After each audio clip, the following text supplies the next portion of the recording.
Welcome to the Webster World Report, a program linking Webster University's global system while the world is in crisis. Here's our host, Rick Rockwell. This is the February 19th, 2021 edition of the Webster World Report.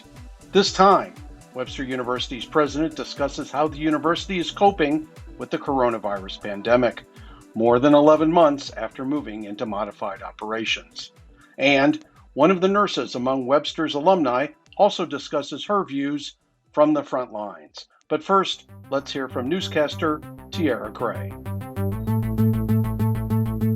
The leaders of Webster University officially opened the spring semester with the biannual convocation in February. Usually, the convocation is held in January, but this year it was postponed and held as a virtual event due to the pandemic. The themes covered in convocation included the university's response to the pandemic, adopting new technologies to cope with the pandemic's challenges, plus the need to support fundraising. Chancellor Beth Strobel spoke of the importance of the university's comprehensive capital campaign and scholarships. Our students often come with tremendous talent, ambition, curiosity, desire to make a difference in the world, and they need our financial support to make it possible to enroll and to continue and to graduate. Webster offers up to $1.2 million in scholarships to its students annually. President Julian Schuster also tied together the university's academic achievements with the fundraising campaign in his presentation. Our campaign is not only raising certain amount of dollars, it is focused on connecting our mission, vision, and values with the students' needs and connecting the past accomplishments of our donors with the future accomplishments of our students. We'll be hearing more from President Schuster during an in-depth interview later in this program.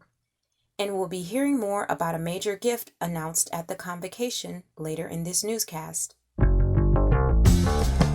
Webster University's athletic teams returned to competition this past week for the first time during the pandemic.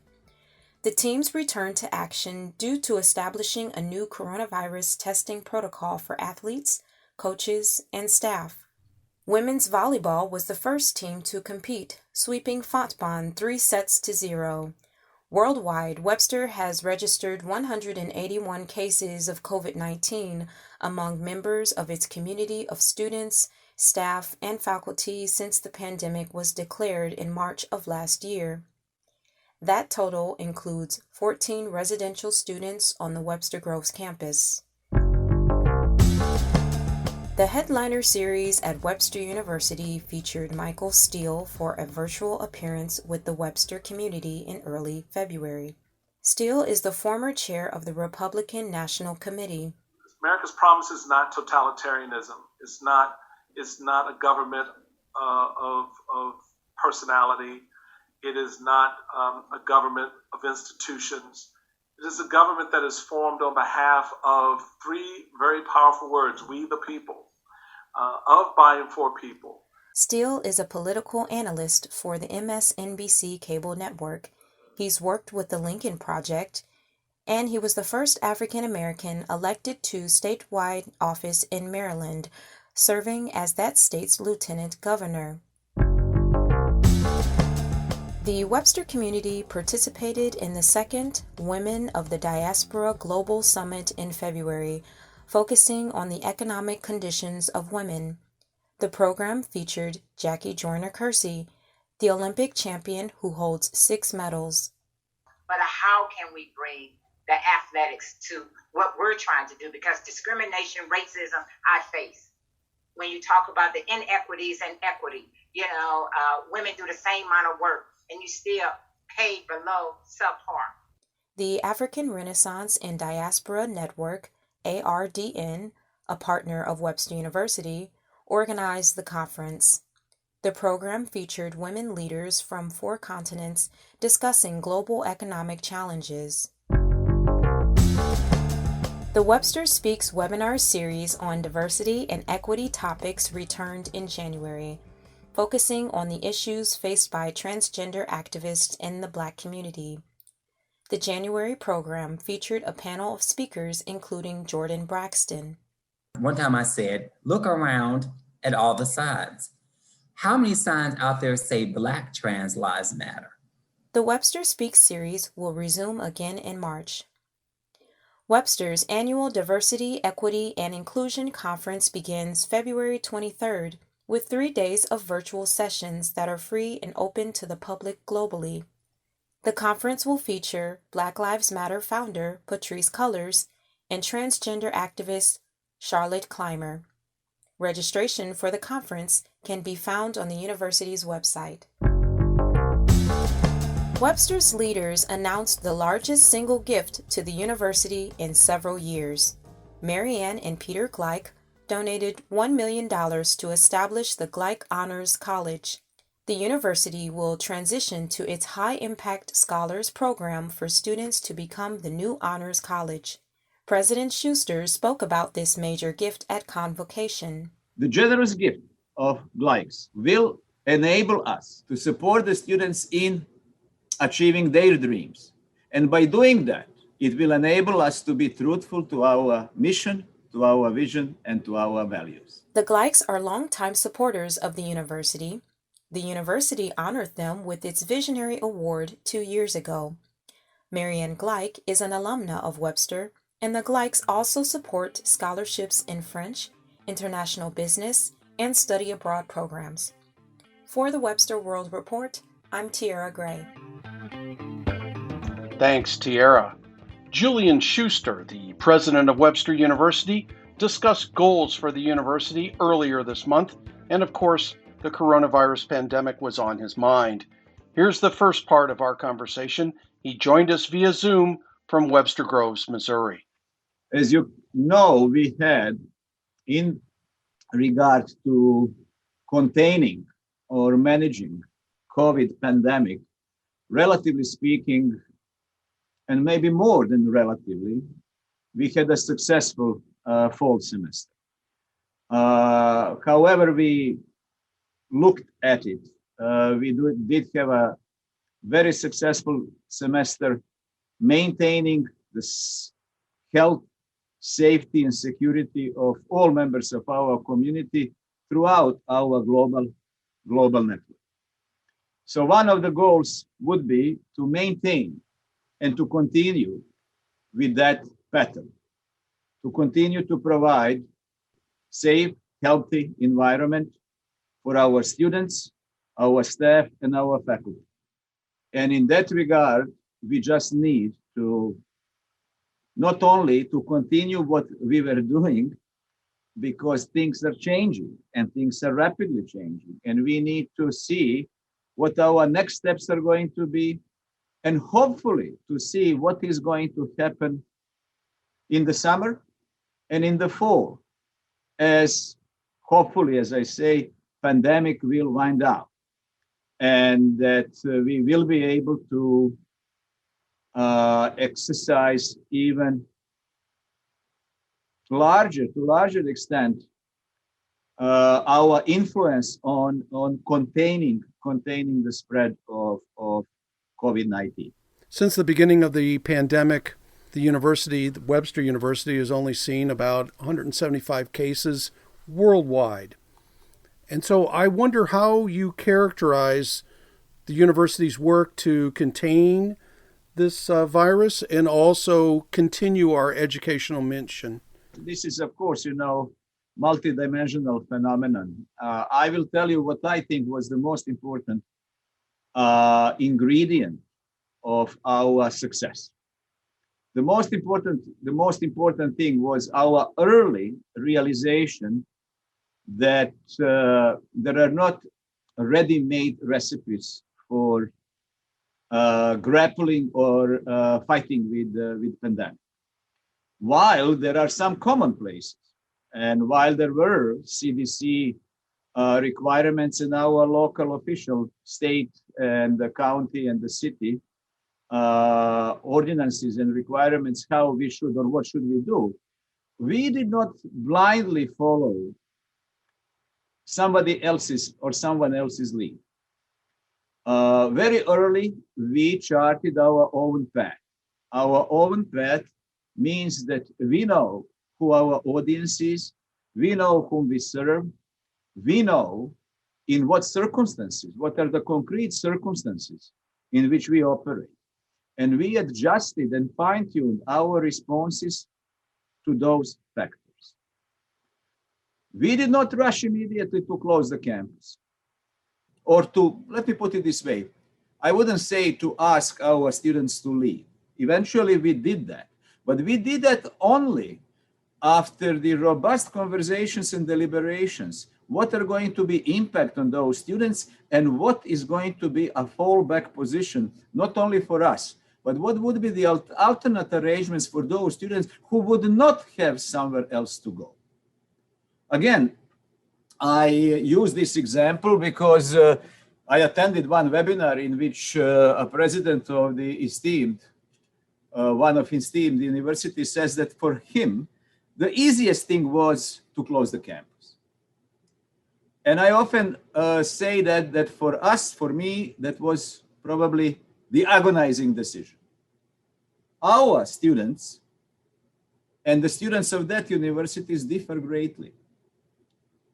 Because for them, for those other students, you know, their dorms perhaps are inferior to those accommodations that they came from home.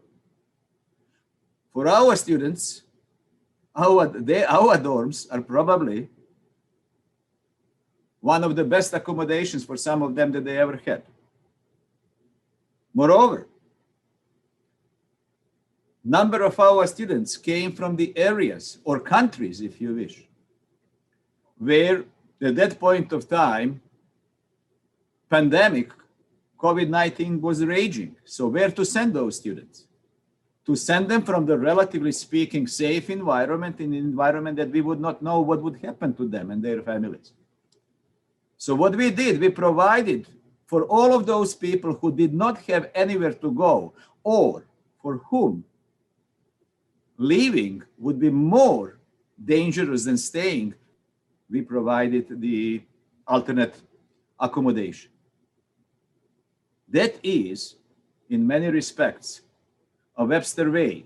But more importantly than Webster way, that means trying to understand what we are dealing with, trying to understand the circumstances in which we are dealing with that pandemic, and then design our own response within the broader guidelines to the crisis.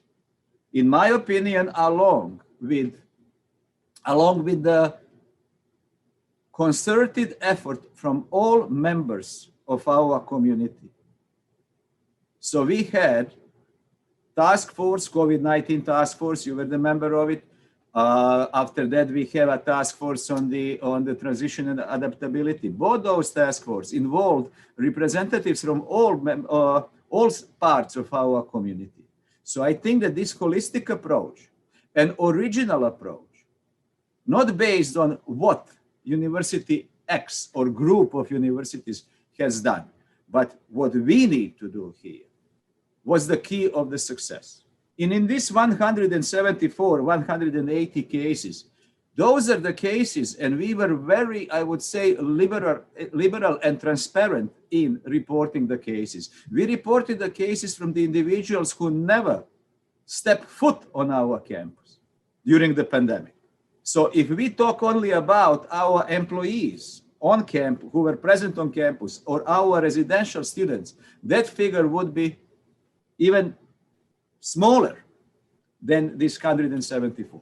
So however we look at it, I think that our approach, and I would say, fine-tune approach, particular approach, along with I would say, tremendous, remarkable dedication of our staff and faculty, and maturity that our students showed during the crisis, are all part of this success.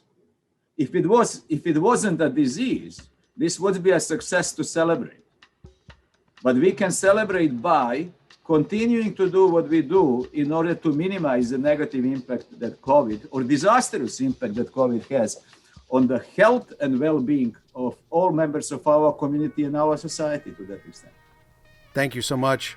Our guest today on the Webster World Report, President Julian Schuster, joining us from Webster Groves, Missouri, via Zoom. Thank you.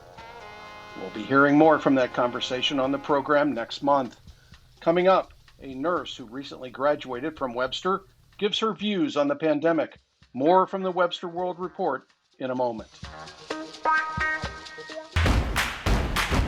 Webster University is now accepting applications. Whether you are finishing your degree or just starting out, Webster University is ready for you.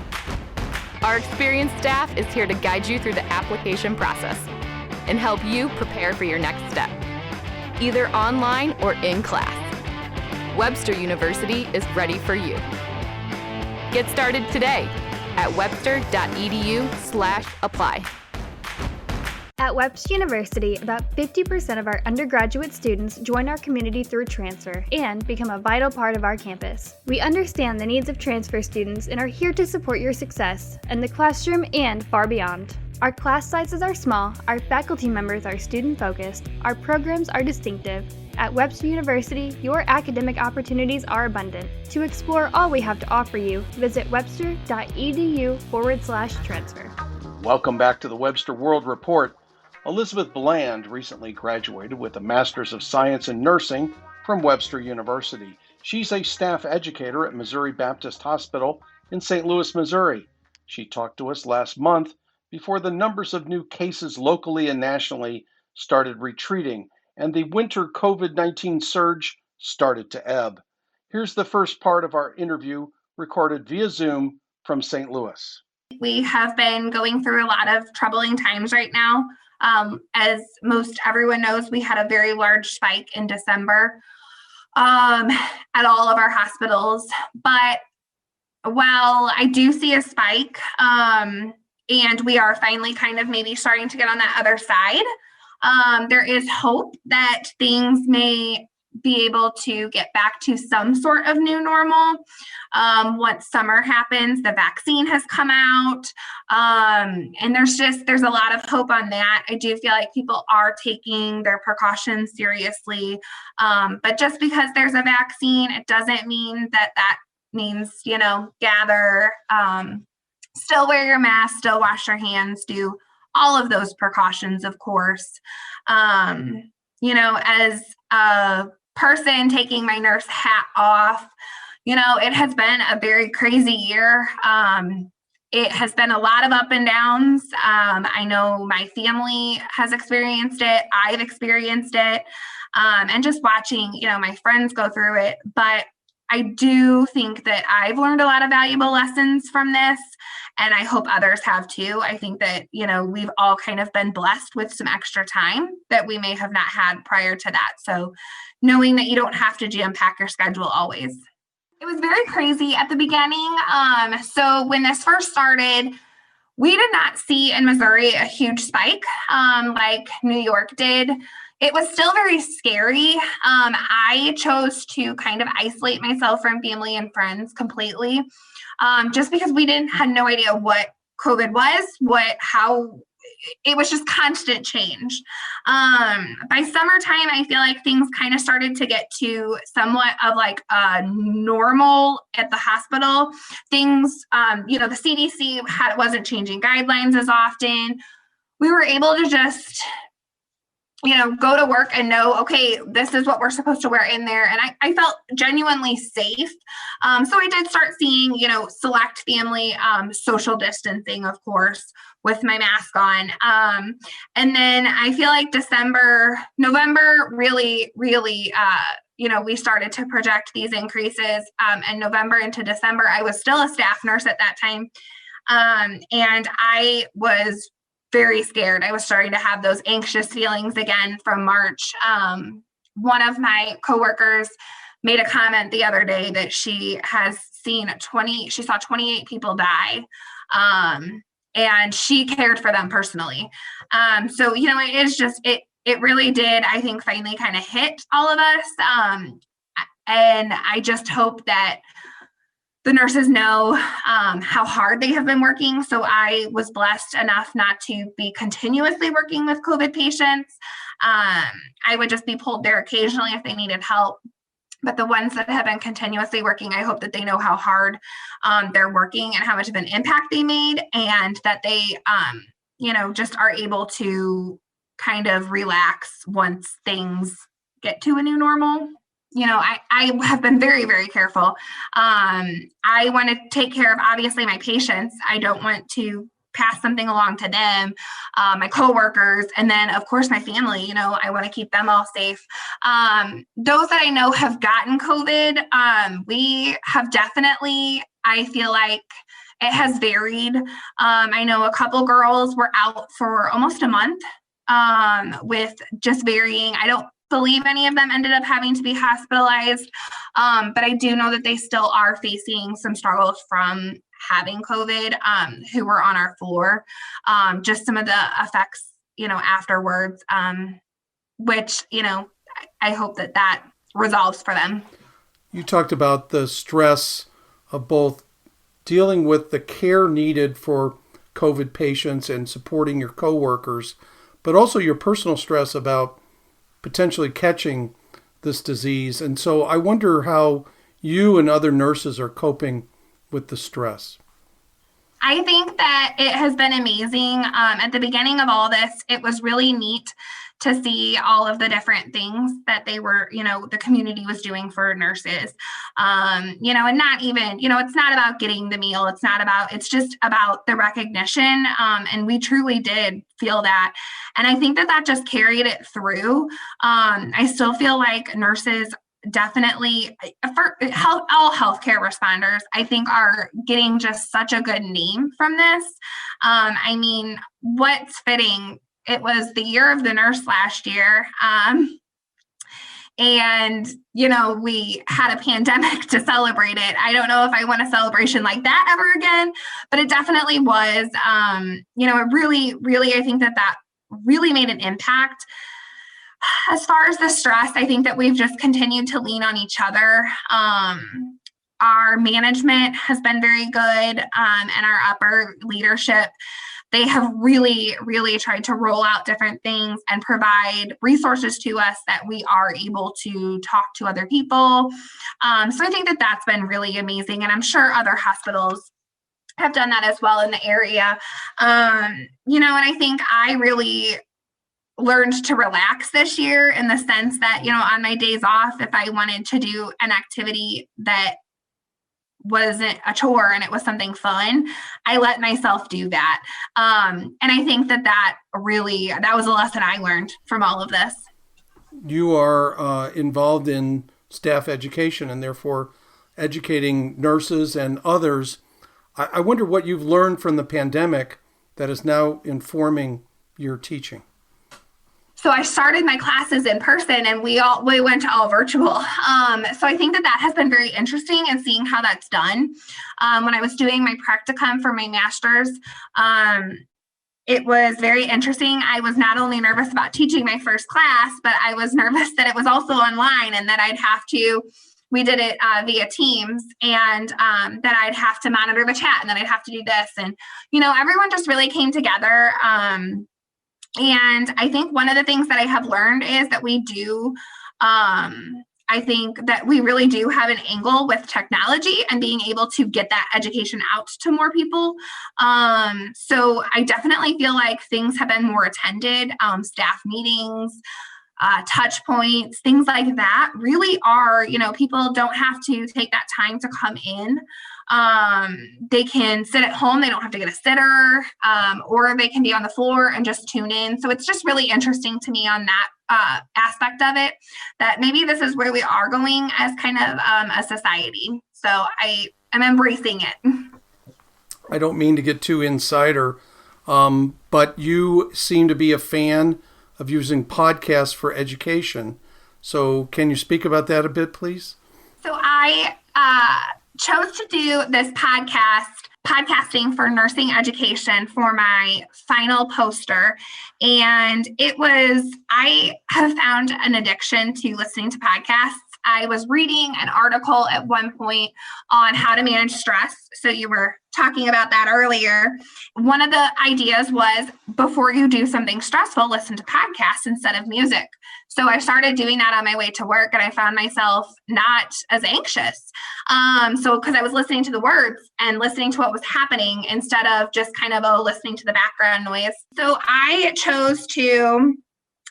came across a nurse podcast at that time, and it was really good. It was more geared toward newer nurses, but there was a lot of good information that, of course, I like to, just good reminders. And then, of course, I think that it was important for me to just listen to that new nurse podcast, because I was going to hopefully be stepping into an educator role, which I did. Podcasting has had roots that have dated back way back when I started getting into this research, to the 1980s, and it was called audio blogging at that time. So podcasting didn't really get its official catch, it didn't catch on until about 2004. It continues to expand education to practicing nurses. So a lot of things that I did find in this is, one of the benefits to podcasting is you can use it for things like employee orientation or policy and procedure changes. You can use it for ongoing education and competencies for your nurses at the bedside. And it's a really good way because you don't have to travel somewhere. You can be doing it while you're, I listen to podcasts while I clean the house. So it's just kind of interesting that you don't have to necessarily sit down time to devote to that. So I just thought that was very interesting. As far as at the education level, when you are teaching, so a lot of my research was for nursing students, and they liked podcasting, and they liked it as kind of a supplemental material. They don't want that to replace traditional learning. So a lot of the teachers were thinking we could use this kind of in a flipped classroom setting. So this would be something like you would listen to your podcast prior to coming to class, and then you and maybe a group, or you and the teacher and the group, the class, would all have that discussion. So it was kind of interesting because some students reported that it was a nice supplement to have while they were doing their reading. So it wouldn't necessarily be everything that you're reading, but it would be an easier way to take notes.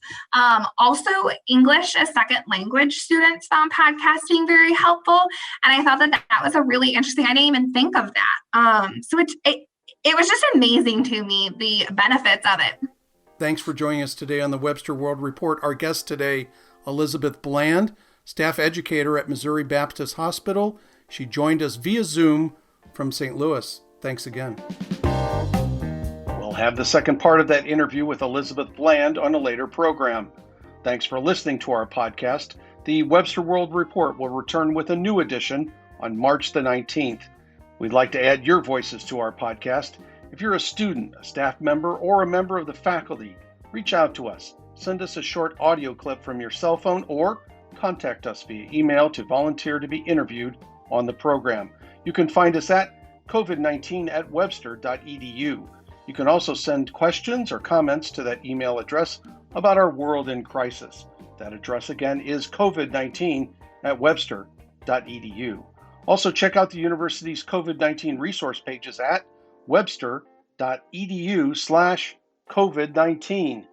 The Webster World Report is available on Apple Podcasts, Buzzsprout, and of course, SoundCloud. You can also hear the program on your smart speaker or wherever you find your podcasts.